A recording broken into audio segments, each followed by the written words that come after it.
إلا الله وحده لا شريك له وأشهد أن سيدنا ونبينا ومولانا محمدا عبده ورسوله أما بعد. قال الله تبارك وتعالى بعد أعوذ بالله من الشيطان الرجيم ألا بذكر الله تطمئن القلوب.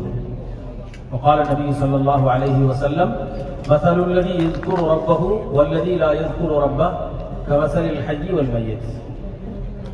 பேரன்பாளன் பேரருளாளன் எல்லாம் வல்ல இறைவனை புகழ்ந்து சலாத்தும் சலாமும் சத்திய தூதர் நம் உயிரினும் மேலான உத்தம நபிகள் நாயகம் ஸல்லல்லாஹு அலைஹி வஸல்லம் அவர்கள் மீதும் அவர்கள் வழிநடந்த உத்தம சத்திய சஹாபாக்கள் நல்லோர் அனைவர் மீதும் அல்லாஹ்வுடைய அருளும் சாந்தியும் உண்டாகட்டுமாக.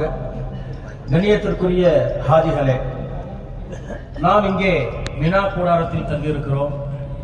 சில இறை தியானங்கள், திக்ர் இறை தியானங்களை நாம் உள்வாங்கி அதை மனனம் செய்து அதிகம் ஓத வேண்டும். तस्बीह कहा जाएगा, सुबहान अल्लाह कहना. तस्बीह का क्या माना मतलब है? सुबहान अल्लाह कहना. तहमीद अल्हम्दुलिल्लाह कहना. तकबीर अल्लाह अकबर कहना. तहलील ला इलाहा इल्लल्लाह कहना. ये चार सुबहान अल्लाह, अल्हम्दुलिल्लाह, अल्लाह अकबर, ला इलाहा इल्लल्लाह अल्लाह को पसंदीदा चार कलाम है. सुबहान अल्लाह, अल्हम्दुलिल्लाह, अल्लाह अकबर, ला इलाहा इल्लल्लाह. और सुबहान अल्लाहि व बिहम्दी, सुबहान अल्लाहि व बिहम्दी, இந்த சுப்ஹான் அல்லாஹி வ பிஹம்திஹி என்ற இந்த கலிமாவை ஓதுதல் கடல் நுரை போன்ற பாவங்கள் மன்னிக்கப்படுகிறது. ज़्यादा गुनाह इसमें माफी हो जाती. इसमें सुब्हान अल्लाहि व बिहम्दी, सुब्हान अल्लाहि व बिहम्दी, और सुब्हान अल्लाहि व बिहम्दी, सुब्हान अल्लाहिल अज़ीम, सुब्हान अल्लाहि व बिहम्दी, सुब्हान अल्लाहिल अज़ीम. कलिमतानी खफीफतानी अलल लिसान, कहने के लिए आसान है. सकीलतानी फिल मीज़ान, हमारे अमल को जो वजन दी जाएगी ना वो वजनदार हो जाएगा. दो कलिमा है.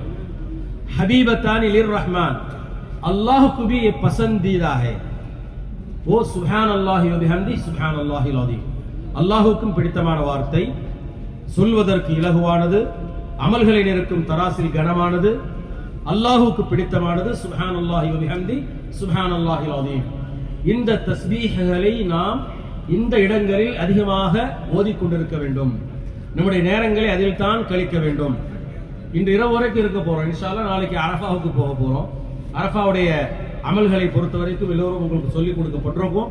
அதனால அதிகமாக இறை தியானத்தில் இருந்தால் அலா பிதிக்ரில்லாஹி தத்மஇன்னுல் குலூப், இறை தியானத்தின் மூலமாகத்தான் உள்ளங்கள் நிம்மதி பெறுகிறது.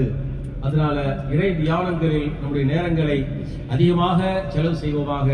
அல்லாஹ் சுப்ஹானஹு வ தஆலா நமக்கு திக்ர் செய்வதன் வாயிலாக நம்முடைய உள்ளத்தை உயிர் பெறச் செய்வானாக. திக்ர் செய்யாத உள்ளங்கள் இறந்த உள்ளங்களாகும். உயிர் பெறும் உள்ளங்களாக நம்முடைய உள்ளங்களை அல்லாஹ் சுப்ஹானஹு வ தஆலா ஆக்கி அருள் புரிவானாக. வ ஆகிரு தஅவானா அனில் ஹம்துலில்லாஹி ரப்பில் ஆலமீன். அஸ்ஸலாமு அலைக்கும் வ ரஹ்மத்துல்லாஹி வ பரகாத்துஹு.